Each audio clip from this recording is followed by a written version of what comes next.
Bienvenidos todos y todas al B-Podcast, el podcast del Barcelona International Dance Exchange. Hoy, en nuestro episodio número 119, tenemos como invitada a Giulia Poltronieri.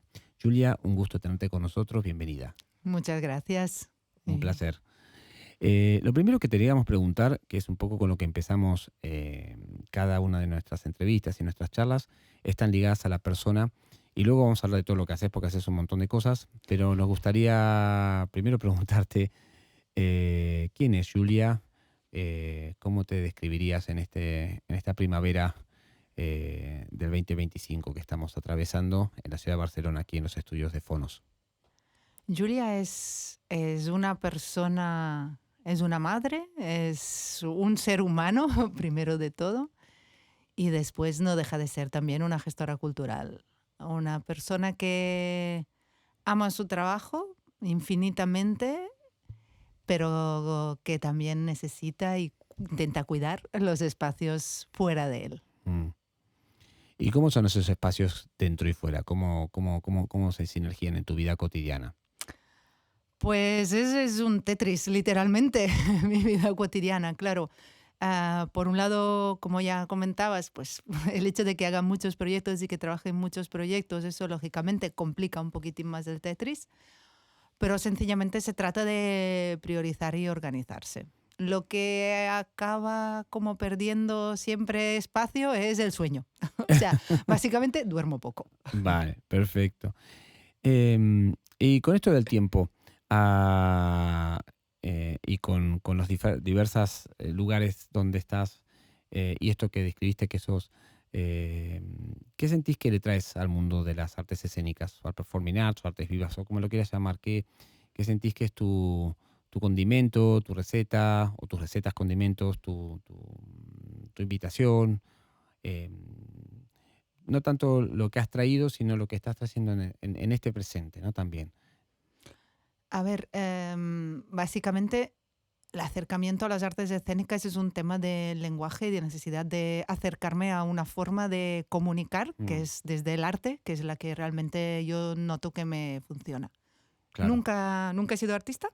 Mm, Lo he intentado, pero bueno, o más o menos lo he intentado con algunas cosillas, pero realmente no me siento cómoda allí, pero no dejo de sentirme de alguna forma artista de la gestión cultural. Entonces, esa parte de creatividad y esa parte de también de abertura, ¿no? Y mm. de mirada que da el mundo del arte, pues es el que me atrae las escénicas y sobre todo al cuerpo como elemento de compartir y como elemento de expresión. ¿Y qué es eso que nombraste recién muy interesante? Artista de la gestión cultural. Porque nosotros hemos tenido la posibilidad en estos últimos años de hablar con muchísimas personas, ¿no? Y a veces hay ¿no? Lo hablábamos antes, off the record, te nombraba de chistes internos que nos hacíamos con Marcela y con Marín, que nos conocemos hace 1000 años, aparte que hemos trabajado juntos, y con otras también colegas de que realmente hay como una especie como de creencia alrededor de lo que es la gestión cultural, ¿no? Y me gustaría que si podemos profundizar en ese concepto que acabas de decir, artista de la gestión cultural. ¿Qué sería para Julia ser artista de la gestión cultural? Básicamente es que ser gestora cultural es trabajar en mil cosas a la vez y al mismo tiempo hacer que estas cosas tengan sentido y vayan creciendo y cada vez más tengan más espacio y más relevancia. No tanto para nosotras, sino para las personas para quien las pensamos. Y también el mismo ámbito de las artes escénicas y en general de la cultura es, como todas sabemos, un ámbito complicado, inestable, Mm, precario, no dejemos de decir las cosas como están. Y entonces eso nos obliga a hacer malabares y a ser ujú. creativas. Y desde allí, o sea, solo la creatividad de un artista creo que puede llegar a acompañarte en estos caminos tan complejos que Mm, están en mm, el mundo mm, de la mm. cultura. La precariedad es una palabra que aparece mucho en estos últimos años y cada vez está más presente, ¿no? Vos y yo tenemos la oportunidad, aparte nos cruzamos mucho también en eventos internacionales y no es una cosa solamente local, tanto de Cataluña como del Estado español, pero es algo que sucede como de manera transversal, ¿no? Sentís que, como pasa quizá en otros países donde están con esta situación hace más tiempo, que está empezando también a afectar esto que decías antes, en tu caso, la creatividad cultural se ve afectada por esta línea o estas políticas ligadas a la precariedad? O sea, creo que requieren cada vez más, Más creatividad. justamente más creatividad por ello, o sea, por la misma existencia o Ujú, inexistencias de alguna, mejor mm, dicho, mm, políticas culturales, sobre todo cuidando algunos espacios concretos de la vida y de la vida y del ciclo, ¿no? De la vida artística y de las personas que trabajan en ella. Entonces, sí, o sea, lo que activa es más creatividad. No sé hasta dónde es claro. bueno, hasta dónde es malo, pero es la realidad. Ujú. Y, y en esa relación de creatividad, ¿cómo sentís que esa, perdón, insisto con una sola pregunta más al respecto, que esa creatividad se vincula o dialoga con la creatividad de los artistas con lo que te toca trabajar, los artistas escénicos? Por supuesto, o sea, yo creo que mi inspiración en mi creatividad 100% son las artistas y su forma de sobrevivir a todo esto Ok. y de sobrellevar todo esto.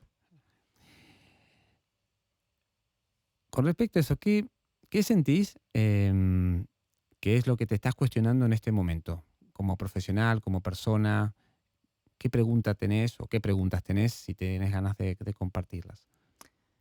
Las preguntas van principalmente en dos direcciones. Una es cómo acercarnos a nuevos públicos y a todos esos públicos que están excluidos de normalmente los circuitos estándar, podemos decir, o como el mínimo de lo que hemos creado de forma más Ujú, institucional para acercarlos a las artes escénicas, pero en general a la cultura. Es cuáles son los métodos mejores y sobre todo más respetuosos, mm, que incluyan escucha activa, que incluyan como una participación real de estas personas. Y el otro es el papel que yo puedo jugar en esto y cómo aprovechar los recursos que tengo y los conocimientos que he ido como sumando en esta ujú, trayectoria vital, personal y también, lógicamente, profesional, y cómo estos recursos pueden realmente ayudar a mejorar la situación global del sector de la cultura. mm, mm. Y, y eso, ¿cómo se conduce con una pregunta que sea más de Julia con Julia, más que la Julia gestora con la Julia persona, de la que hablaste al principio de todo? Es qué puedes hacer Julia, qué puedes hacer para los demás, para este sector que tanto quieres y que Mm, tanto te mueve, mm, para realmente pues aportar mm, y hacerle la vida más sencilla a los públicos, o sea, a las personas que no son mm, mm, artistas y a mm, las personas artistas. mm. ¿Y qué te devuelve todas esas preguntas y todo esto que traes al mundo de las artes escénicas? Además de poco sueño.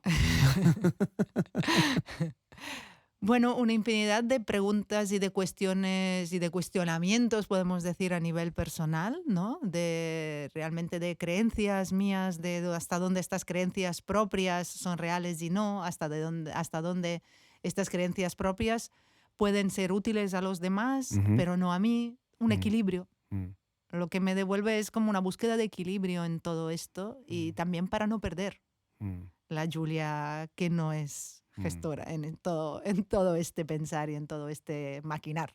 mm. ¿Y sentís que esta Julia que dejaste allá en Italia y que vino aquí hace ya bastantes años a Barcelona, sigue con las mismas preguntas o se han ido transformando en el camino? Yo creo que el hecho de ser útil sigue siendo la misma necesidad. Mm, mm, Posiblemente ha como cogido más matices con el tiempo, pero la mm, base, o sea, de cómo puedo ser útil a los demás y eso, pues eso está. mm, Es de donde vengo. mm, mm, mm, mm. Siempre ha estado. La necesidad de sentirme útil para los demás, sí. Buenísimo. Espero que también tengas esa sensación con los demás, de los demás hacia ti, ¿no? Porque a veces esta cuestión de dar, no porque uno siempre esté pidiendo o buscando recibir, pero inconscientemente hay una, hey, no sé, yo aunque sea invítame una birra, pero digo, algo que también por eso que te vuelva de toda esta sinergia que vos le pones a tu trabajo, a las personas, a los artistas y a las situaciones o entornos en los cuales estás trabajando, que ahora vamos a hablar un poquito de ellos. ¿Sentís que es así? Sí, no de forma directa, quiero decir, como Mm, no de forma material, pero sí ujú, que mi forma de estar y de sentir las relaciones que tengo con las personas mm, que he conocido y que me acompañan, las artistas, los discursos, los diálogos, los compartires y estos momentos ujú, compartidos a mí me llenan muchísimo. ujú, Estas relaciones realmente son súper intensas y muy interesantes y como muy, muy enriquecedora. O ujú, sea, ujú. que me hacen crecer como persona, sin duda. Claro, claro. ¿Y cómo se conduce y se conjuga todo esto en una de tus actividades principales, que es la coordinación de danza metropolitana? eh, que no sé si llamarlo festival, porque en realidad no es un festival, aunque lo llaman festival, pero es, para los que nos estás escuchando, es una serie, lo voy a describir muy cortito, pero es una serie de semanas que hay un montón de programación de danza en la ciudad de Barcelona y muchas de las ciudades de la provincia de Barcelona, ¿sí? Eh, pero bueno, donde cada municipio tiene su color, su aroma, su gusto, y donde, como decías antes al principio, tu interés es llevar la danza a todo el mundo, ¿no? O sea, y no esperar que las vengan a ver, sino llevarla donde la gente está. ¿Cómo es ese sinergia, ya que llevas un buen tiempo ahí? Y, y cómo es en dialogar desde tantas diferencias y sinergias de todos estos municipios y en una ciudad como Barcelona, que quieras que no termina siendo, como pasa con Madrid y con otras capitales, un poco un pulpo que funciona como aspiradora, ¿no? De creación, de presupuestos también a veces, y a veces también de hub de ideas.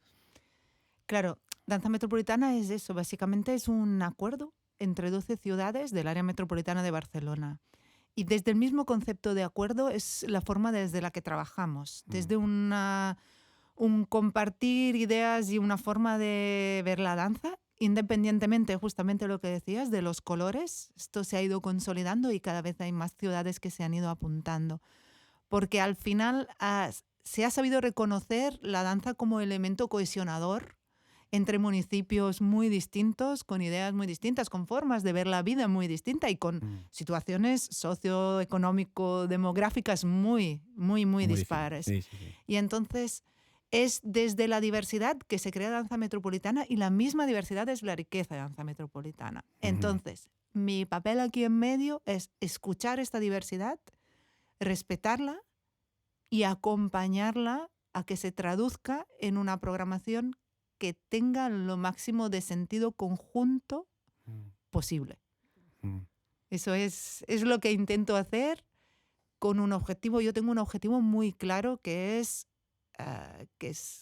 que Danza Metropolitana es un festival de públicos y para los públicos, mm, con mm. una parte de soporte al sector que es innegable, Ujú, coproducciones y otros, el hecho de ser una parte de exhibición, un espacio de exhibición, pero sobre todo para mí es un festival pensado en el público. mm, mm.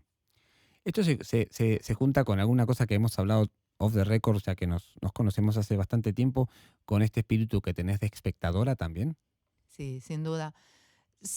O sea, con la necesidad de descubrir cosas nuevas y Mm, con mi experiencia de espectadora, de cómo ha ido evolucionando mi estar en las salas o en los espacios y mi acercarme a las artes escénicas, que creo que es como muy normal de cada persona. Y desde aquí, desde ese mismo sentir, ¿no? Es de donde intento acompañar las ciudades para que se arriesguen un poquitín más, ujú, aseguren el público, pero llevándolo un poco más allá mm, de sus estándares, podemos decir, y para que vayan arriesgando y descubriendo cosas nuevas, que esa ha claro, sido mi forma de descubrir. claro, claro. Es que desde la experiencia se puede hacer esto, es que si no es No, difícil. no, totalmente. Y para que la gente que nos está escuchando, para que se dé una idea de la dimensión, porque es muy grande. ¿Cuántos espectáculos se presentaron ahora en marzo? Pues unos 180 Y no solamente de aquí, ¿no? funciones. De todos lados. O sea, también Sí, hay programación de fuera había de Cataluña. 16 espectáculos internacionales Mm, este año, unos somos 12 más o menos, si no me equivoco, del Estado español y el resto son compañías de creación local, catalanas. Sí. Bueno, pero un montón. Un montón. Sí, Y muchas actividades, o sea, no solamente sí, esa exhibición. a nivel de actividades hemos realizado más de 400 actividades, también hay toda una parte educativa y muchos más elementos dentro de este festival, que es lo que sirve para revelar a los públicos. Y volviendo a la pregunta que te hice antes, ¿qué sentís que te dejó la edición de este año a ti? Yo estoy encantada, o sea, mucho amor. Ay, suena muy naif, lo sé, por favor. pero realmente que si trabajas desde los públicos y para los públicos, puedes llegar a los públicos. Si lo haces desde la escucha, desde un acercarte a las personas, de verdad que sí que llegas. Ha sido increíble, o sea, muy sinceramente no me esperaba. O sea, claro, yo lo he luchado, pero no me esperaba llegar a un nivel de asistencia como la que hemos tenido este año. Ha sido un trabajo muy bonito y una respuesta como muy sincera del público y muy desde me escuchas y me preguntas o miras qué canales utilizo para acercarme a la cultura y los utilizas, pues yo te respondo positivamente. Claro. Y eso ha sido como un regalazo. Y bueno, y hablando de, increíble, y hablando desde la posibilidad, ¿vos recordás algún momento, en este caso yendo para atrás, en el que te diste cuenta que podías hacerlo? Digamos, habiendo ahora materializado junto al equipo con el que trabajás semejante pedazo de festival, hubo un momento, no sé, que a veces decimos, ¿no? Porque es una pregunta nueva que introdujimos este año, que puede ser que estés nada, cortando zanahorias, no tenés que estar en momento místico o viendo el Taj Mahal o meditando, pero que dijiste, seguro que hay varios, pero, sí puedo, ¿no? Con todo esto que decías al principio de vincularte desde la creatividad de la gestión cultural.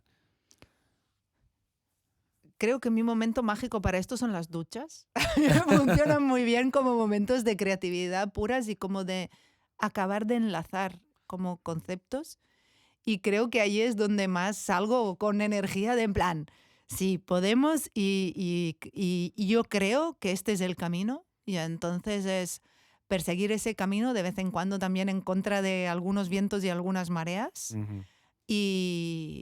Y creer en ello. Y creo que los resultados, por suerte, nos acompañan esta vez, como mínimo. ¿Y te acordás, ya yendo por detrás de Danza Metropolitana, alguna de estas duchas que dijiste, no sé, sí, un momento que te acuerdes de una de esos puedo, ¿no? Que te sucedieron mientras te pasabas la crema de enjuague? Yo creo, uno seguro que ha sido durante la época de la pandemia, que estaba en Terras Arts Escénicas dirigiendo, y programando los teatros públicos. Y cuando era todo realmente imposible montar cualquier cosa, montamos un pequeño ciclo entre cosas online, cosas grabadas en espacios abiertos. Bueno, pues montamos allí un miniciclo en que teníamos todo en contra, porque fue en julio del mismo año, o sea, del 2020. En la época durísima de la pandemia, sí. Y lo tiramos adelante y desde la convicción de la necesidad de eso y de no poder dejar de hacerlo, porque es que nos moriríamos también nosotros de alguna manera. Y allí hicimos y allí lo conseguimos y eso fue genial. Fue genial. Fue con mucha satisfacción. Y en contrapartida, ¿recuerdas un momento en que sentís que, no sé, que la cagaste o que fue un error? Sí, sin duda. ¿Nos puedes compartir alguno? Sin duda, sí. Y creo que además vuelve a ser como ahí en Terras Arts Escénicas, que creo que aprendí mucho sobre cómo funciona un equipamiento público y que los ritmos que llevamos de la gestión cultural llevada desde lo privado no son aplicables de forma inmediata a uno de estos espacios. O sea, creo que me pasé mucho con mis compañeras y mis compañeros y les pido disculpas porque yo llegué como un tren intentando activar mucho sin tener en cuenta lo que realmente es la idiosincrasia de estos espacios, que también es necesario respetarla, porque al final no deja de ser como el espacio en el que esta gente acostumbra a vivir y entonces tú no puedes entrar y dinamitarlo todo y cambiarlo todo desde cero. Tienes que escuchar y a mm, partir de la escucha, mm, entonces construir. Y mm, cambiaría todo de eso. ujú. ¿Y, ¿Y pensaste alguna vez en dejarlo? ¿En la gestión cultural? Sí. No, nunca. Bueno, no es verdad. Ha habido una época. Ha habido una época Ha habido una época, creo que justamente un poco cuando se acabó Terrazas Escénicas y eso, que hubo unos momentos de mucha intensidad también y de muchas preguntas, y que pensé, oye, en Premia de Mar hay una heladería preciosa, me encanta el helado que hacen allí, Mm, ¿por qué no les pido este trabajo y me voy allá? mm, Pero Pero bueno, también ahora mismo no siento eso, ahora mismo siento que estoy como muy en mi espacio, creo que lo llaman daimon, ¿no? He encontrado un mm, poco mi espacio en el mundo y donde puedo aportar. Y ahora mismo estoy aquí, de forma que ahora mismo mm, no hay ninguna idea ni lejanas de dejar todo esto. mm, No mm, obstante, comporta muchos sacrificios. mm, Pero estoy muy enamorada ahora mismo de lo que estoy haciendo. mm, mm.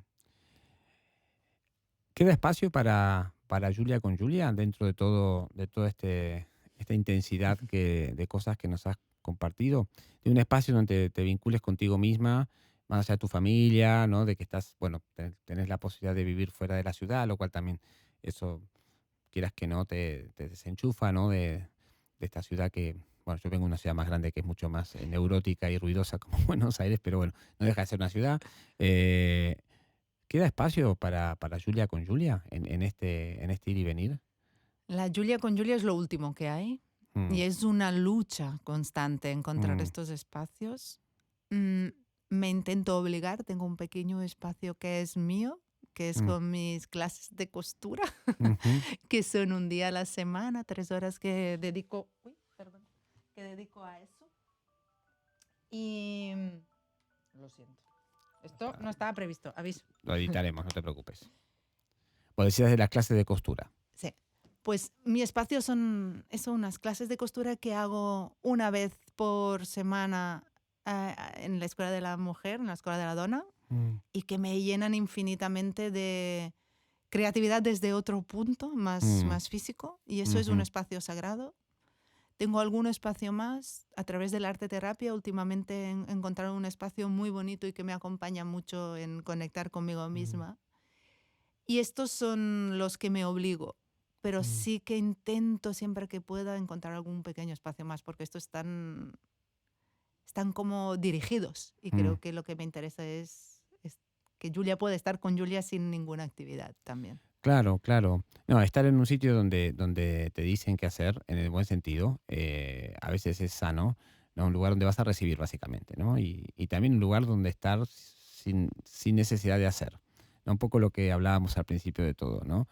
Somos, y es un poco la filosofía de vida y personal mía, de porque somos, hacemos, y no porque hacemos, somos. Aunque a veces algunos nos podemos confundir y transitar entre ambos porque bueno, tiene que ver también con la constitución emocional, neurótica de cada una de nuestras personas, de nuestras personalidades, ¿no? Pero lo decía porque tejer también es algo muy manual, muy analógico, muy grupal también, tiene un ritmo, ¿no? Mm. Y yo me acuerdo cuando de mi abuela que tejía muy bien, yo soy un desastre, tengo habilidades motrices finas para otras cosas, tocar instrumentos, pero no para eso. Pero por eso me parece que te agradezco que permites también que conozcamos eso, que tenés un espacio para ti también, ¿no? Sí, es que es vuelvo a decir, es la parte de equilibrio más compleja, pero también es muy necesaria. Es Mm. que si no, desaparecemos. Bueno, para ir terminando, nosotros tenemos hace ya muchos años un ritual y que es que cada entrevistado o entrevistada le deja una pregunta al que sigue, ¿sí? Entonces, a ti te han dejado dos preguntas, ¿sí? No una, sino dos preguntas. Ahora te voy a decir quiénes te la dejaron y cuáles son. ¿Y qué le preguntarías a nuestra próxima invitado, invitadas, porque a veces son dos o tres? Pues creo que les preguntaría si lo que hace les hace feliz.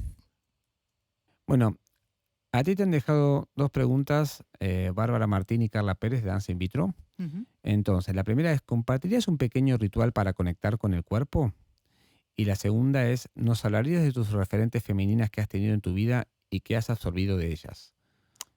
Vale, pues la primera, un pequeño ritual que es el que yo utilizo y que es el que sé compartir, que es cerrarme en una de mis habitaciones, ponerme los cascos y dejar ir el cuerpo con lo que sea. Eso es lo que me conecta con todo. Yo sé que no es mucho, pero no soy artista, de forma que Mm, ese poco para mí es mucho. claro. Y me doy cuenta que conectando desde el cuerpo, mi forma de relación con lo que hago y las cosas que hago es muy distinta. Y es como Mm, mucho más enriquecedora para mí también. Y referentes femeninas, pues por supuesto, mi madre, mi abuela y mi hermana. Allá están las tres, cada una. O sea, mi madre con su cura constante de todo y de todas, con el cariño infinito y tanto desde lo físico como desde lo emocional. Mi abuela con su forma de forma muy lista, la abuela, la madre de mi padre, de forma muy lista de poder llegar donde quiera sin que se vea, ujú, acompañando como de todas las formas posibles para llegar a hacer lo que siempre querría y siempre encontrando el camino para llegar a eso, pero sin que pareciera cosa suya, claro, claro. que es lo que le tocaba también dentro del Ujú, sistema donde estaba. Y mi hermana por su forma diferente de ver las cosas. mm, Sí, mm. ellas tres. Y por último, ¿cómo titularías este podcast? ¿Cómo sería el tagline? Podría ser las muchas Julias que soy. Hemos hablado mucho de mí y esto me encanta. Bueno, te agradecemos mucho, Julia, que hayas hablado tanto de ti, que nos hayas compartido un trocito de tu vida, de tu experiencia, de tu vitalidad, que no se ve acá porque no hay cámara, ¿sí? Que se atraen esos ojos radiantes que tiene Julia. Y bueno, y también por abrir un poquito de tu camino. ¿M? Muchas gracias por la oportunidad y por estar. Un placer. Este fue el podcast número 119 y nos vemos en la próxima. Muchas gracias.